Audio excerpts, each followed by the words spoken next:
Okay,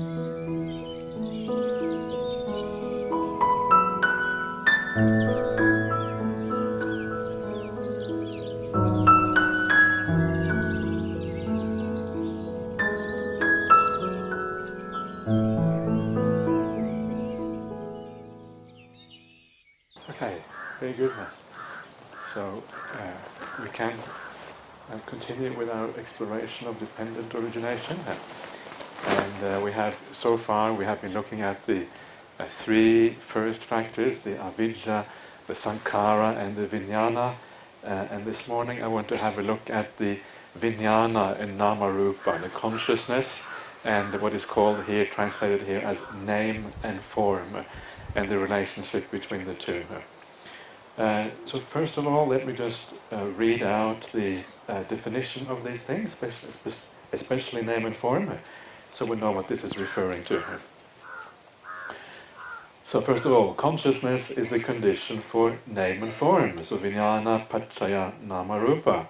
And with the cessation of consciousness comes the cessation of name and form.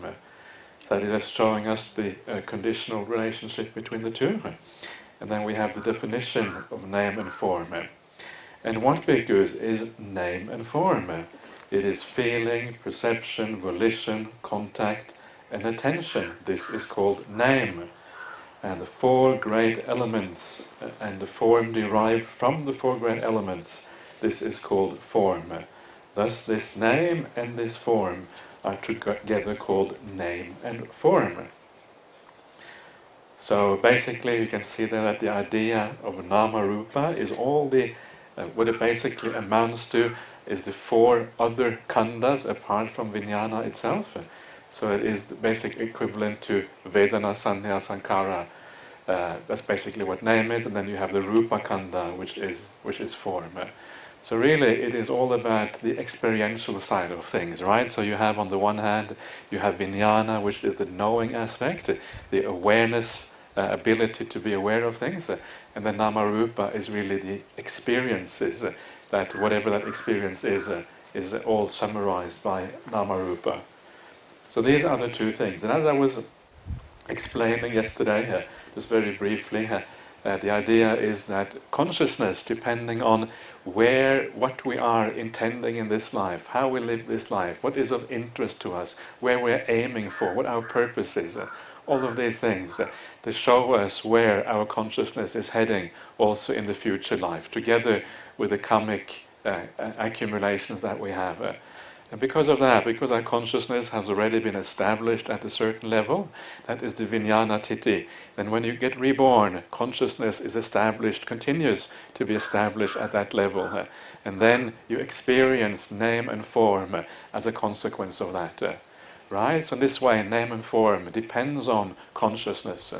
And also the vijnana establishes the range of name and form that you're going to experience, depending on where you are reborn, where that consciousness establishes itself. The range is then established as well.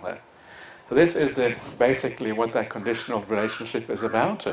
But it is a very interesting thing, because once you understand this relationship properly, you understand, in a sense, what it is that makes the Buddha's teaching, in a sense, different from all the other teachings. Because it is in this relationship that you can understand the idea of non-self, and you can understand why Buddhism is the middle way between eternalism on the one hand and annihilationism on the other.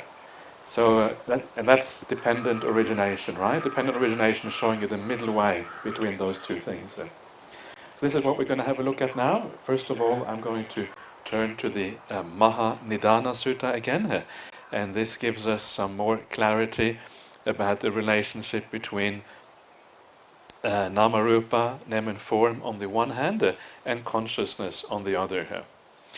So this is from this sutta in the Digha Nikaya. Thus have I heard. On one occasion, the Exalted One, the Buddha, was living among the Kurus, where there was a town of the Kurus named Kammasadhamma. Then the Venerable Ananda approached the Exalted One, paid homage to him, and sat down to one side. Seated, he said to the Exalted One, It is wonderful and marvelous, Venerable Sir, how this dependent arising is so deep and appears so deep, yet to myself it seems as clear can be. Do not say so, Ananda, do not say so, Ananda. This dependent arising, Ananda, is deep, and it appears deep because of not understanding and not penetrating this Dhamma, this teaching, Ananda. This generation has become like a tangled skein, like a knotted ball of thread, like matted rushes and reeds, and does not pass beyond samsara with its plane of misery, unfortunate destinations, and lower realms. So here the Buddha is kind of very gently kind of saying to Ananda, be careful if you think you understand this, because it is a very profound teachings and it has very profound implications if you understand it properly. So even Venerable Ananda, right, one of the Buddha's most trusted, most knowledgeable disciples, even he may not have understood these teachings absolutely fully. But also interesting, of course, what the Buddha says here about dependent arising. It is by not understanding this particular teaching that you are stuck in samsara. This is what makes you stuck, not understanding this teaching. So this is one of the things that you understand when you attain stream entry. When you become a sotapanna, this is one of the things you penetrate. And that is when you're able to go beyond samsara. Samsara here described in these memorable terms, like a knotted ball of thread, like matted rushes and reeds. You're like entangled, right? You are stuck. You don't know up and down. You don't know black from white. You don't know right from wrong. You're kind of running around, tying yourself up into all these views and all these attachments and all these things. Not really, not really being completely not like a knotted ball of thread. It says here. So quite memorable little sayings, and the kind of coming from the Buddha's point of view, of course, and sometimes we need to be reminded of these things to actually be able to see it, because it is not obvious to us at all very often. So this is what the Buddha says, and of course just after this, and it's also interesting, it is left out here, just after this, the Buddha and the Ananda, they also discuss about the importance of Kalyanamitta, and this is where the Buddha says that Ananda says, oh, Kalyanamitta is 50% of the holy life, and the Buddha says, no, it is 100% of the holy life.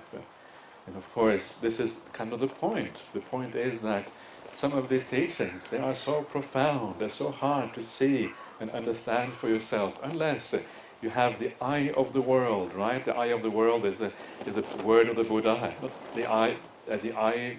So the Buddha sees, the Buddha understands what is going on, and then he passes on this profound knowledge to others. And this is why this essential thing at the beginning of the path is the idea of Kalyanamitta, which is also very well expounded in exactly the same sutta. So it's a very nice sutta, this Mahanidana Sutta, and lots of profound things in there. And now we come to the conditionality between nama rupa. Here it is translated as mentality, materiality, which is the same thing as saying material aspects of experience and the mental aspects of experience. That's really all it means. Mental aspects and material aspects of experience. So this sutta, instead of going back in the ordinary way and going, from Namarupa back to Vijnana, from Vijnana going back to Sankhara, Sankhara back to Avijja, what the sutta does instead, when it comes to Vijnana, it asks, what is the condition for Vijnana? It doesn't say Sankhara, it says Namarupa is the condition for Vijnana. So this is a different way of looking at dependent arising. It's dependent origination, looking at it from a point of view of 10, in this case actually 9 links, because there is another factor missing as well. The Salayatana factor is missing later on. So it's looking at dependent origin in another way, with 9 links rather than 12 links. So what does it mean if we say that Nama, Rupa and Vijnana have this mutual conditioning for each other? They condition each other mutually in this way. What does that mean? Does that mean that everything kind of stops there? Does it not mean that it goes back into past lives, past eons, etc.? The Buddha is said to have recalled his past lives for 91 eons or whatever. So what does that actually mean? And I think what it means is that when it turns back there, it doesn't go beyond that. It means that no matter how far back in the past you go back into past lives, you go back as far as you want, wherever you go, all you ever see is this mutual conditional relationship between Nama-rupa on the one hand and Vijnana on the other. This is all you see here. It doesn't mean that this particular way of showing dependent origination is 2 lifetime and the other one is 3 lifetime. All dependent origination is multi-lifetime. It's about as many lifetimes as you want. And this Nama-rupa Pachaya Vijnana is basically just this. If you look back into the past, there is no origination of this mutual conditionality between these two things. And the same thing, if you look at the standard set of 12 links of dependent origination, it begins with avidya, right? Ignorance. But as we saw the other day, there is no beginning to ignorance itself. So ignorance itself can be traced back indefinitely into the past. You can't find a first point of that either. So maybe this whole idea that it is 2 lifetime or 3 lifetime, it's multi-lifetime. It just is the samsaric existence, right? Going across and across. That is perhaps one way of looking at it, which I think is useful. So let us look a little bit more closely at this relationship between Nama-rupa and Vijnana, between consciousness and mentality, materiality. It was said, with consciousness as condition, there is mentality, materiality. Oh, very hard to say that word. Mentality, materiality. How that is so, Ananda, should be understood in this way. If consciousness were not to descend into the mother's womb, would mentality, materiality take shape in the womb? Certainly not, Venerable Sir. Right? So this is the first thing. The first thing is this idea that mentality, materiality, the experiential world needs consciousness. There can be no experience, there can be no arising of any existence without consciousness being present. It's fairly obvious, right? Consciousness has to be the basic aspect of experience. If there is no consciousness there, experience cannot possibly exist. Awareness has to be an aspect of experience, otherwise nothing really exists at all. So it's fairly obvious when you look at it in that way here. Of course, one of the interesting things about this particular passage, in terms of dependent origination and the broader view of this, is the fact that it talks about the descent into the mother's womb. Right? This is the beginning of life. This is what you're seeing here, is a movement from one life into the next one. Right? So this is one of those, because this is a practical example of how dependent origination actually works. This shows you that the practical example shows you that this is about the movement from one life into the next one. There isn't that many suttas that talk about this in practical terms. There is this sutta, the Mahanidana Sutta, and also the Mahatanha Sankaya Sutta. Those 2 suttas together, they talk about this. And both of them give a fairly similar description of dependent arising as something which is a movement from one life into the next one. So that is also one of the, I think, important things that comes out of this. Okay, if after descending into the womb, consciousness were to depart, would mentality, materiality be generated into the present state of being? Right? So no existence, there is no existence at all without consciousness being present. Consciousness is the kind of crucial thing that makes existence possible. And existence, in a way, is just experience itself. So experience in that realm, as that being, as that fetus in the womb, that experience itself will stop. Certainly not, Venerable Sir. If the consciousness of the young boy or girl were to be cut off, would mentality, materiality grow up, develop and reach maturity? Right? Can there be any development of the body, the physical and mental things without consciousness? And of course, no, nothing happens without consciousness. The whole thing just stops as because of that.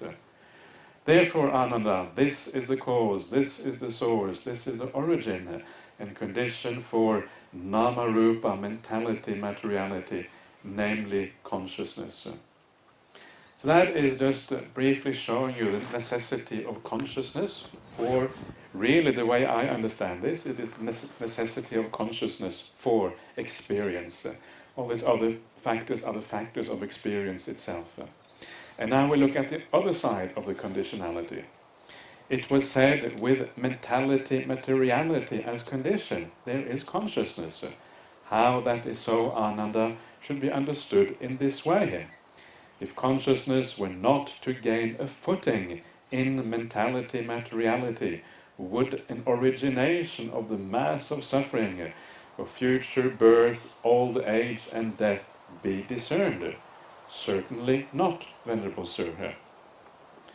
Right, so here is this idea, I was talking about this briefly yesterday as well, the idea that when consciousness, if consciousness is not supported by the sankharas, if consciousness is not aiming at anything, if consciousness is not established either in karma, in rupa or the arupa realm, if consciousness is not interested in any of that, if consciousness is not pointing or aiming for rebirth in any of those things, if that craving for existence has ceased, then consciousness will not gain a footing in mentality, materiality. That is what it's saying here, right? There's no footing anymore. It's no longer supported by that, no longer established in that. Because it isn't established in that, then consciousness itself must cease. Right? Consciousness isn't established in those things, then it must cease. It cannot exist apart from mentality, materiality. And this is what is meant by nama-rupa being the condition for consciousness. Without nama-rupa, consciousness itself must cease. And this is the meaning of this, and this is the profound implications that we will see in a second, which actually means the Buddhist path, the Buddhist way of understanding existence, of understanding what it is to be a being, is very different from any other type of philosophy that is available either at the time of the Buddha or that is available really today as well. Okay, then we come to the final passage here. I will just mention this in brief. I'm not really sure why I included that, maybe I should have left it out, but let's just have a quick look since it is there here. Therefore, Ananda, this is the cause, the source, the origin and condition for consciousness, namely mentality, materiality. It is to this extent, Ananda, that one can be born, age, become old and die, pass away and re-arise. To this extent that there is a pathway for designation, to this extent that there is a pathway for language, to this extent that there is a pathway for description, to this extent that there is a sphere for wisdom, to this extent that the round turns for describing this state of being. That is, when there is mentality, materiality together with consciousness. So that passage there is pretty cryptic, right? You wonder, what is this about? And it is actually not as cryptic as it seems. You just have to kind of pull it apart in the right way, and it is not that hard to understand. So again, is this idea, the extent to which you can born, become old, die, pass away and re-arise, right? The extent to which the round turns. The round turns is just the idea of samsara going on and on, round and round, right? So the extent to which these things can happen is simply that there is mentality, materiality and consciousness. That is why these things are there. That's why these things exist, because of that. So this is kind of the final thing which shows you how all of these things actually arise, why all of these things exist. It's all to do with vijnana paccaya namarupa, namarupa paccaya vijnana. This mutual conditionality is what it is all about. Everything else exists because of that. Okay, so that is the problem. And then we have this other description. I'll just mention this very briefly. And this is to this extent that there is a pathway for designation, for language, and a pathway for description. Right? And what this means is that to the extent that we can talk about anything, to the extent that we have languages and descriptions about anything, all of that always relates back to one thing. Namarupa Pacha Vijnana, Vijnana Pacha Namarupa. This mutual conditionality between the two. In other words, all experiences we have, anything we can be aware of, anything at all, has to do with these things, Namarupa and Vijnana. There is nothing beyond that. There's nothing apart from that. There's nothing we can talk about beyond those things. So this is really all that is saying. This is the whole world, basically. The whole world is Vijnana and Namarupa together. Remember that when the Buddha talks about the world, he always means the world of experience. It's the only world that matters as far as the Dhamma is concerned. That is why the world is Namarupa and Vijnana coming together in this way. And of course, one of the things that also is being pointed out here, and which is kind of subtly implied by this, is that when we talk about things, one of the problems is that when we talk about things, usually, if someone is a Putujana, we talk about Namarupa and Vijnana, we talk about our experience, but we don't really understand it properly. So it is a distorted description, a distorted understanding that we have. We don't describe it in the correct way. We see things as imbued with a self, as being permanent, and all of these kind of things. And because of that, this pathway for language, yes, we talk about it, but we don't talk about it as it actually is. We talk about it in a way that is distorted. We describe it in a way that is distorted. So it is the pathway, but we're not actually talking about the reality as it actually is. It's not the yata bhuta talk. It's a vipassana talk, right? To use the terminology we're talking about yesterday during the Q&A session. So it is a distorted talk. And this is why the last part here says it is to this extent that there is a sphere for wisdom. Right? So it is possible to use that experience of Namarupa and Vijnana, to use that in such a way with a clear mind, looking at it after a state of samadhi, and then see it for what it actually is. That is what it means, that this is also the sphere for wisdom. Everything happens within Vijnana and Namarupa. So you look at it at the right time and the right place, when the mind is pure, there's no defilements there, and then you start to see it clearly here. And then the pathway for description, the description and the language and how you talk about these things, they start to match with the actual reality here. So all of this, what it is saying is that everything in the world, every wisdom, the delusions, everything we have revolves around this one thing, Namarupa and Vijnana, conditioning each other in this mutual conditionality here. That is the world, right? That's really what it is saying here. Okay, don't worry too much about this. It's a little bit theoretical at this stage, and it doesn't really matter so much if it isn't 100% clear to you. I enjoy this particular part because I feel it drives home the particular Buddhist way of looking at the world. And this, to me, of course, is interesting because if we can understand the Buddhist point of view, the Buddhist way of looking at the world, it also kind of increases your sense of confidence in the teachings. You have a rough idea how these things work. Yeah? Now I want to move on to the Kachanagota Sutta. And this is a famous sutta from the Samyutta Nikaya, and it is very interesting, and this is the sutta which really brings out this idea of paticca samuppada, dependent origination, being this middle way between eternalism and annihilationism. That's what comes out of this particular sutta. So let's have a look at this one here. It also exists in other languages. This sutta exists in Sanskrit and other languages as well, and it's very similar the way it comes out in those other languages. So, this is how it goes. At Savatthi, then the Venerable Kachanagota approached the Blessed One, paid homage to him, sat down to one side, and said to him, Venerable Sir, it is said, right view, sammaditi, sammaditi. In what way, Venerable Sir, is there right view? So this again is about stream entry. He's asking about here. How do you become a stream entry? How is your view established on a proper footing? And so this is one way of understanding the attainment of stream entry.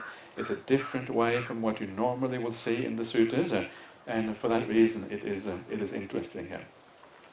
And the Buddha replies, this world, Kachana, for the most part depends upon a duality, upon the notion of existence and the notion of non-existence. But for one who sees the origin of the world as it really is with correct wisdom, there is no notion of non-existence in regard to the world. And for one who sees the cessation of the world as it really is with correct wisdom, there is no notion of existence in regard to the world. So I will stop there. And so here the Buddha starts off by saying that the world, Kachana, for the most part depends upon a duality, the notion of existence and the notion of non-existence. So these notions, these are the views, right? The notion of existence is nothing else but the sassataditti. Sassataditti, the idea of eternalism, the idea that there's some inherent quality inside a being that exists. Just another way of saying sassataditti here. Something inherent in us existing, something that actually always is there. The notion of non-existence is not doesn't mean that nothing at all exists, but it is the notion that there is nothing inside of you that is eternal, that will always be there. So when you die, everything will just come to an end. It's roughly equivalent to the modern materialist views that are very predominant, especially in Western society, but I guess everywhere in the world these days. The idea that things just must end when life comes to an end. It's important to understand that non-existence here doesn't mean, it's not some kind of idea of illusory reality, that nothing really exists, it's all just kind of a play of consciousness and everything is just an illusion. That is not what it means. The Buddha specifically says in one of the suttas, this is in the Kanda Samyutta, where he says that I do not say that nothing exists, nor do I say that thing exists. What I say, now what does it say? I don't say that things exist as permanent, nor do I say that things don't exist at all. Rather, I say that things exist as dependently arisen, impermanent phenomena. So the five khandhas exist in this way, as things which arise and pass away, things that are always changing, always moving around. So the Buddha doesn't really, it's not some kind of, this is not an idealistic philosophy, that nothing actually exists. Things exist, but they exist in a particular way, not as permanent phenomena. So this is what he's talking about here. And then he says, this world, for the most part, depends upon this duality. So the world means beings, right? It means humanity. It means, the word world here is, the word Pali word is loka. And the word loka in Pali is used very much in the same way that we use world in English. In English, the word world can mean, it can mean humanity. The whole world says, right? It means humanity. Everybody says. It can mean the universe. The whole world. It can mean the universe. It can mean the planet Earth. It really depends on the context what the word world means in English. And it's almost exactly the same how it is used in Pali, which is interesting and very useful. And it depends upon this duality, right? So these are views about how we look at existence, how we look at the world. And so we depend upon this. And that is already quite an interesting little thing here. But that we depend, what it means is that we depend upon our views. Our views are very close to us. We take up these views because we have a sense of self in the first place. The sense of self needs things to support it. If you have a sense of self, you also have a sense of ownership. You own things, you own your body. This is mine, this is my body. The sense of self and the sense of ownership are very closely related. And one aspect of that ownership, one aspect of the upadana, the clinging, the holding on to things, the attaching to things, is the attaching to views. Right? If you have a sense of self, the views come just behind that, because you have to substantiate that idea. we have to kind of say, well, what is this sense of self?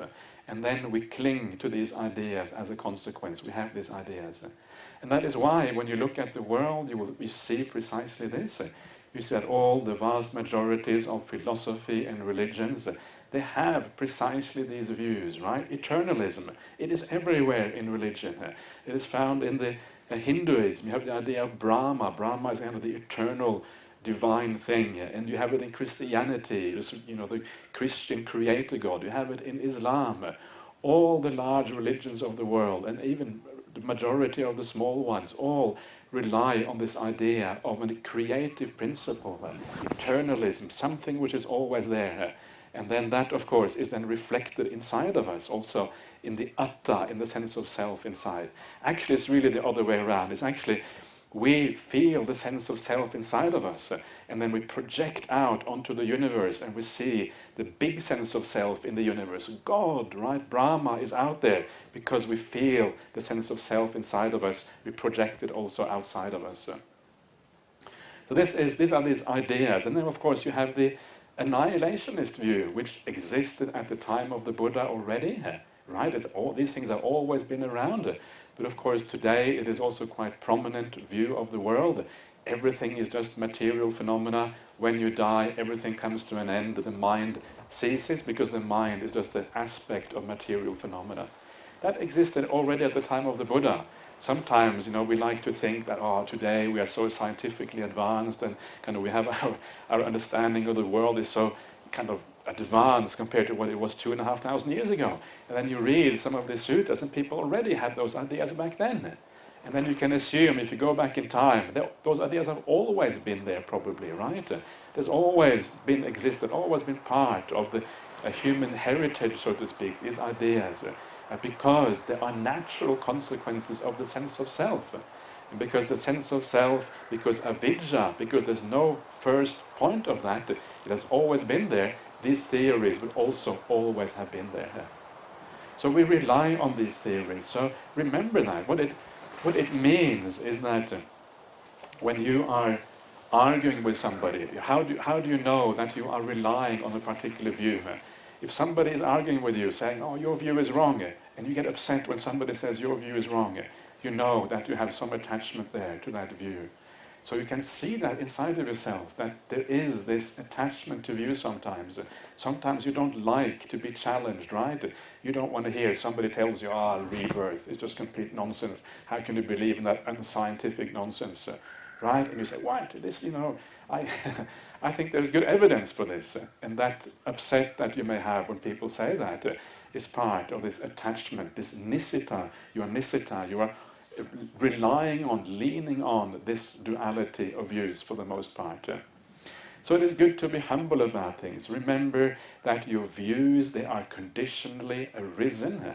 Your views is not some kind of reflection of reality at all. They are conditionally arisen, depending on your background, depending on your context. If you are a Christian, that Christian view has arisen because of conditions. If you are a Buddhist, those Buddhist views have arisen because of conditions. Okay, if you're an Arya, it's different. If you're an Arya, the views are kind of settled. There's no doubts anymore because you have seen things as they actually are. But anything prior to that, these are conditionally arisen views. And if they're conditionally arisen, right, not only are they conditionally arisen, but they are also false to some extent. You have a view, and you know that whatever view you have, unless you are an Arya, unless you are a stream entry, there's going to be some degree of falsehood in those views. You are not seeing things according to reality. You're still deluded to some extent. And because of that, your views themselves are actually false. So remember that. Remember that, first of all, they are conditionally arisen. To some degree, they are false. And when you remember that, it makes you a bit more humble about these things, right? It makes you not so sure of yourself, not so certain of yourself. I am right, everybody else is wrong. You kind of abandon that a little bit, and you become more open to other possibilities. Yes, you still have attachment to your views. We all have attachment to our views. It's impossible not to have some degree of attachment, because that's just the nature of having a sense of self. So you have to have that. But at the same time, you're also a bit more humble about these things. we stand back and say a little bit, okay, let me not argue about this, let me not be too hot about this, because there is always some degree of uncertainty here. And that is great. When we think like that, it kind of calms down everything a little bit. We don't kind of get into such bad arguments anymore, and we kind of are more relaxed about all of these things. So just an important thing about views there in general and how it can be problematic. But don't think, sometimes you hear this idea that you shouldn't have any views, you should abandon all viewpoints. And I think that is also, I don't personally agree with that.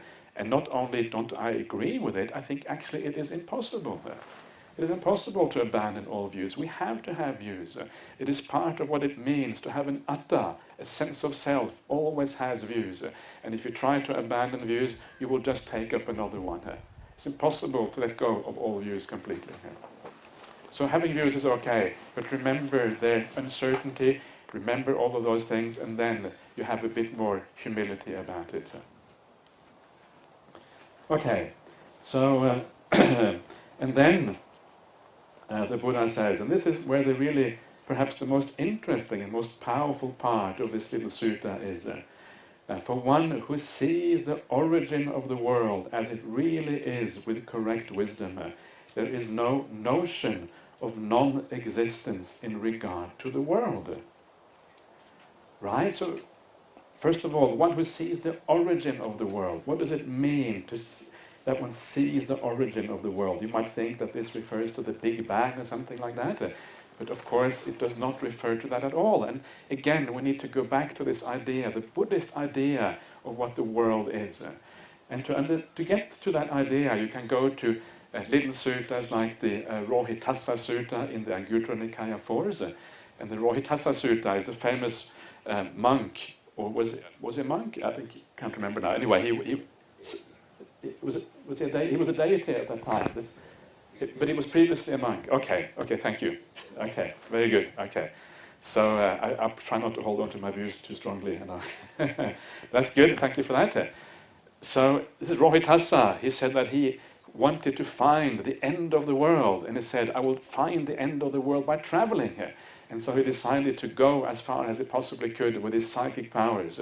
And he says to the Buddha, even though I traveled with such enormous speed, traveling along, I couldn't find the end of the world. And the Buddha says, that's right, it's the wrong way to find the end of the world. I'm not going to find the end of the world that way, right? By traveling around it. It's impossible. And then the Buddha says this very nice thing. He says that the world is found in this fathom-long body. The origin of the world is found in this fathom-long body with its consciousness. The end of the world is found in this fathom-long body with this consciousness. And the path leading to the end of the world is found in this fathom-long body with this consciousness. So what that means, I think the obvious meaning of that is that the world, as far as we're concerned in Buddhism, is the world of experience, right? This is really the world, because that's all we can ever know is our own experiences. It is in our experience that the problems of the world arise. This is where we have dukkha, this is where we have sukha, this is where we have neither dukkha nor sukha. This is where the problems arise. This is where everything really exists. And because this is where the problems are, this is what we have to resolve. So it is the world of experience that is meant, and that is what I think is meant also here. So when we say the origin of the world, what we are talking about is the origin of experience itself. So what does it mean to see the origin of experience? And of course, having looked at dependent origination, I'm sure you will know what this is by now to some extent. The origin of experience is when vijnana comes to the end of a life, right? But the vijnana is established in something. The vijnana wants to continue to exist. It is established in one of these realms, if you like. It is attaching to things, looking towards the future. Because of that, vijnana continues on to a new life, to a new existence, takes on a new set of nama-rupa which occurs in that particular existence. And in this way, there is the origin of the world, right? The origin of experience. The origin of experience in a particular realm. That world arises then. This is like one realm, one kind of world, if you like, that arises then. And then you pass on from there. You have made some bad karmas. You get born as an animal, right? You get reborn as an animal, and then you take on the nama rupa, which exists in the animal realm. Certain kind of feelings you can have, certain perceptions, certain volitions that are applicable for the animal realm. And you create the animal world in this way. So the origin of the world is this creative activity of the sankharas. The sankharas establishing vijnana in a particular realm, and that moving on into the future in this way. So this is what is meant here. You understand this creative activity. You understand the origin of the world. You understand the origin of experience as it actually is. And you know that as long as the avidya is there, as long as the sankharas are carrying out the creative activity, establishing consciousness in a particular way, you know that the world will always continue to originate. There will always be a new birth, always a new life, always a new set of experiences. The world, experience itself, originates in this way. The five khandhas are perpetuated into the future in this way. Right? So the one who sees the origination of the world in this way understands that the notion of non-existence in regard to the world, that there is no such thing as non-existence, right? You cannot, you don't just stop when things come to an, when you die. You continue, you move on. The notion of non-existence is false, it is faulty, and you know that this notion cannot possibly be true. You see the origin of things. Things originate, they continue. Non-existence, annihilation is false. That is the consequence of that. And then we have the other side of the equation. And for one who sees the cessation of the world as it really is with correct wisdom, there is no notion of existence in regard to the world. Right? So this is the other side of the coin, which I also briefly mentioned yesterday. The cessation of the world, again, then means the cessation of experience itself. When consciousness is no longer supported by sankharas, consciousness isn't established in anything, consciousness is no longer interested in any kind of rebirth, right, anywhere. So because consciousness isn't established in anything in this very life, it is not standing on anything, it is not projecting itself into the future, it means that there is no vijnana titi anymore, it's not standing on anything. It means that there is no movement towards that future life because of that lack of being established. There's no establishment in this life, there can also be no establishment in the future life. And then the radical thing is that when that is the case, because consciousness isn't established, it doesn't mean that consciousness continues forever in an unestablished way. Not at all. The radical Buddhist idea is that when that happens, when Namarupa is no longer supporting consciousness in this way, consciousness itself must cease. And that is why I was just reading out before, right? With the cessation, well, here it says with the cessation of consciousness comes the cessation of name and form, but in the Mahanidana Sutta it also says with the cessation of name and form comes the cessation of consciousness. Right? And of course, when you see that, when you understand that when the process ceases, when everything comes to an end because there's no establishment of these things anymore, what you understand then is that the idea of a permanent self, something inside of us which continues and lasts forever and ever, that also is false. Everything ceases, everything comes to an end when consciousness comes to an end and when you have eliminated all the sankharas, etc. So this is the powerful insight here. This is the Buddhist way here. You can see the distinction. You can see that neither annihilation nor eternalism is true. There is a middle way whereby existence is conditioned by the sankharas, and you keep on existing as long as the sankharas support that existence. Eliminate the sankharas and existence comes to an end. It's a middle way between these two views. Okay. So I hope some of that makes a little bit of sense to you, and otherwise sometimes these things they need a little bit of reflection, and then after a while you come to understand at least roughly what is going on. So then comes the last part of this sutta. This world, Kachana, is for the most part shackled by engagement, clinging and adherence. But this one with the right view does not become engaged and cling through that engagement and clinging, mental standpoint, adherence, underlying tendency here. He does not take a stand about myself. He has no perplexity or doubt that what arises is only suffering arises. What ceases is only suffering ceases. His knowledge about this is independent of others. It is in this way, Kachana, that there is right view. Okay, so again, the Buddha says the world is for the most part shackled, right?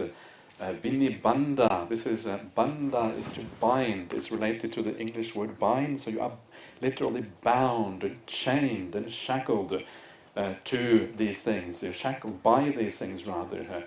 Engagement, clinging and adherence, these are all attachments, they're all related to the word upadana in one way or another. Upadana, abhinivesa, upaya, and all of these things are related, are very closely related to the word of attaching to things, holding on to things, clinging on to things, right? So the world is holding on, the world is attaching, especially here to these views, is what is meant here. But the one with the right view, he does not have these things, he doesn't have this attachment anymore in the same way. Or he isn't, at least he still has some attachment, but he isn't shackled by them, he isn't tied by them to the same effect. Right? This is the stream entry. Still some defilements there, but the main overlying, underlying defilement of wrong view has been abandoned. So no longer shackled and bound in the same way here. And the main issue here is that he doesn't have this mental standpoint and an underlying tendency, and he doesn't take a stand, it says here, about myself. So this is, the point of this is that this shows you the root cause of the problem here. What actually is going on? Why these views are wrong? Why this middle way happens? And it happens precisely because you are no longer having this view of myself. The Pali here is atta me. Atta me could be translated as I have a self. That's a perfectly valid translation into English. So he doesn't have the view, he doesn't have the clinging, he doesn't have the standpoint or the focus or the insisting upon I have a self. All of that has been abandoned, right? He doesn't really think in terms of I have a self anymore. That is what has disappeared here. And you can see why this fits into this whole thing, right? Because it is precisely this view of I have a self which blocks you from seeing that things either that things can exist in this middle way. As long as you have a sense of I have a self, there will be eternalism, or there might also be annihilationism. The self is annihilated. But once that is abandoned, then this possibility of cessation arises from that. If there is a self there, cessation is an impossibility, because the self is something that will always exist on its own, and cessation cannot happen because of that.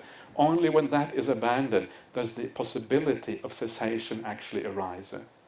And of course it's a very important point. Once you see through the sense of self, you see that the self, there is no such thing as a permanent aspect in you, then you see the khandhas for what they are.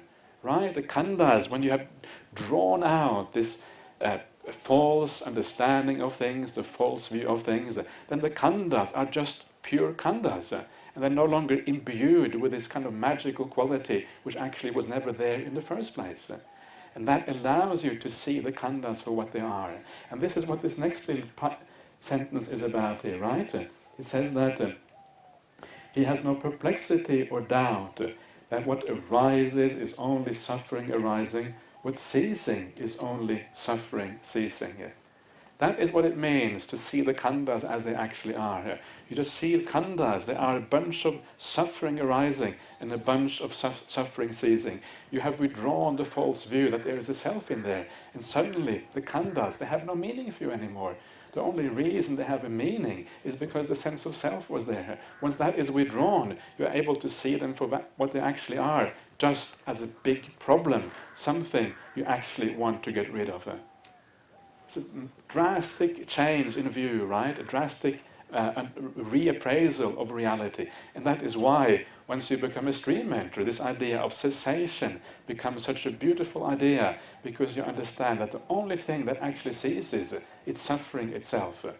Right? It's good news. Only suffering ceasing here. Nothing else is falling away. Suddenly, this whole fear of losing yourself and all that, you see that actually it was groundless in the first place. So this is the view of the stream mentor. Only suffering arises. All that ever arises is suffering. All that ever ceases is suffering here. So what exactly is this arising and ceasing? And I think that in the context of this sutta, I think that what it means, because we're talking about eternalism and annihilationism and these things, the context here means arising is the arising in a new existence. The ceasing is the ceasing when you come to the end of your life and everything ceases, that's the ceasing. So this to me has more to do with the idea of rebirth and is related to that.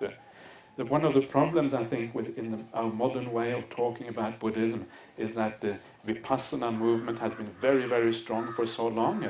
It's very easy to read things as some kind of Vipassana thing because of that. So it's very easy here to see that, well, suffering arising, suffering ceasing is the momentary thing, right? Always arising, always falling away, passing away. But I think the context in this sutta, to me, makes it look more likely that what is meant here is actually the ceasing and arising when a new life starts, and then the ceasing eventually when you become an arahant and everything passes away, the final cessation of suffering here. Anyway, that's just a minor point. And so you have no perplexity or doubt about that. You've gone beyond perplexity or doubt. You've seen things for the first time, fully for yourself. And this, of course, is one of the qualities of the stream entry. No doubt, sammaditthi, right view, has been established. Okay, let's look at the very last part of the sutta. It is in this way, kachana, that there is right view. All exists, kachana.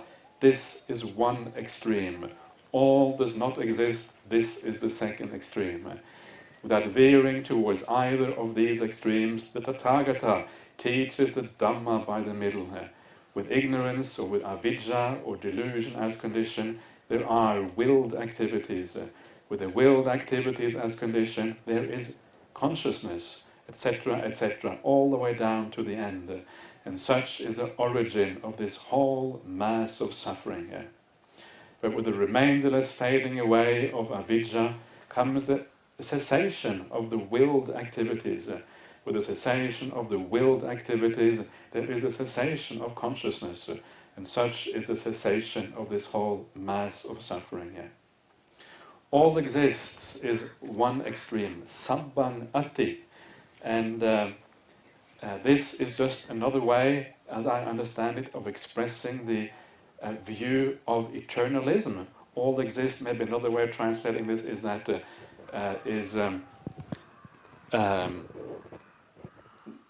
sabbang ati, the whole exists. Sabbang can also mean the whole, right? Not just all, but the whole. The whole exists in a certain way. And some people have argued this is actually an echo of the Upanishadic teachings, the Upanishads, which were the Brahmanical teachings of the day of the Buddha. It has often been argued that the Buddha would have answered to those teachings, right? He would have said, he would have to counter those teachings. He was trying to present his own view of the world, and of course he had to show how his view was different from the other ones to make any headway with his teachings. So one of the things that he's saying here, all exists, may be one of these Upanishadic views. I think some people are arguing that. And it's just really just another way of saying the eternalist view. All does not exist is the materialist view, right? Nothing exists, everything ceases at the end of life. So again, another way of talking about these extremes. Another little thing which is interesting here as well, all exist sabbang ati, is very closely related to the Sarvastivadin tradition. The Sarvastivadin was one of the very big schools of early Buddhism, and a lot of the early suttas that were translated into Chinese and Sanskrit and all that, they come from the Sarvastivadin tradition of the Sarvastivadin school of Buddhism. And all exists, that is precisely their doctrine, right? Sabbang atti. In Sanskrit, sarvang asti. And sarv astivada. Sarvas is a doctrine of all exists. So there is an echo here, in perhaps also a reply, in a sense, to the Sarvastivadin doctrine. That is also one possible interpretation of this particular passage. That here, this is perhaps a later, slightly later addition to the sutta, which came later on. If you look at it, it is quite possible to delete that little sentence there and nothing really changes in the sutta. And it could be, it is possible, because as far as I know, the Sanskrit version of the sutta, it misses that particular line. And the Sanskrit version is precisely the Sarvastivadin version of the sutta. Right? It's interesting. Straight away you feel a sense of intrigue, right? Okay, the Sarvastivadins have left this out, the Theravadins have put this in.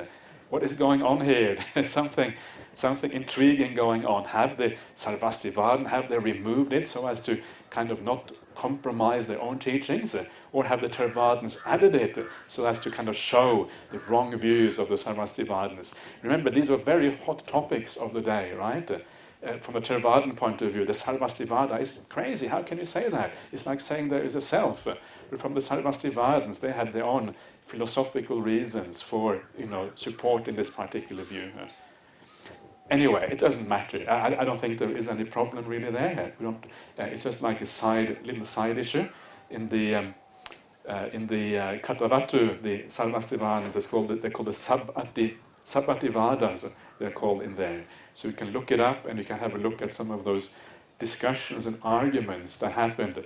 And this was probably, some of those discussions happened around the time of Ashoka, about 150 years after the time of the Buddha. And that is probably the origin of the Katavatu. Katavatu is one of the books of the Abhidhamma Pitaka, and one of the quite interesting ones from the point of view of understanding Buddhist history. Anyway, so I just out of interest, I thought I'd add that little point, because sometimes there's these intriguing little things that you see in the suttas that make you wonder what is going on there. So then the Buddha says, this is the middle way, right? This is the middle way between eternalism and annihilationism. It is the very dependent origination itself. The fact that from ignorance, all the suffering, all existence happens because of that. And existence continues on as long as there is ignorance. The moment you abandon ignorance, existence itself comes to an end. And that existence coming to an end is equivalent to the ending of suffering itself. Nothing is lost. People think, oh, I want to exist. But the point is, you don't understand what existence is. Existence is just suffering arising and suffering passing away. And once you see that, of course, there is no concern anymore about cessation, about the ending of things, about existence itself coming to a halt. Okay, so that is the famous Kachana Gotta Sutta. And you are, of course, more than welcome to ask some questions about this evening if you wish. I don't want to be too sidetracked by philosophical things, but because I have brought it up, it is my fault that we have gone down this path. So because of that, of course, you're allowed to talk about these things. The reason I have mentioned this, and the reasons I have made a bit out of this, is simply because this is really the core of the Buddhist way of understanding the world. This is how Buddhism understands existence itself, and it's a radical departure from all other philosophies. This is what makes Buddhism really different from everything else, and that is why I think it is actually quite interesting, quite important to understand it. If you're not interested, if all you want to do is meditate and abandon your defilement, wonderful, don't have to worry about this at all.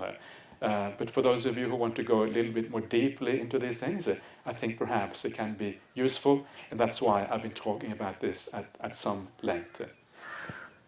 Okay, so that is all for now, and I'll see you again this afternoon at 3 o'clock.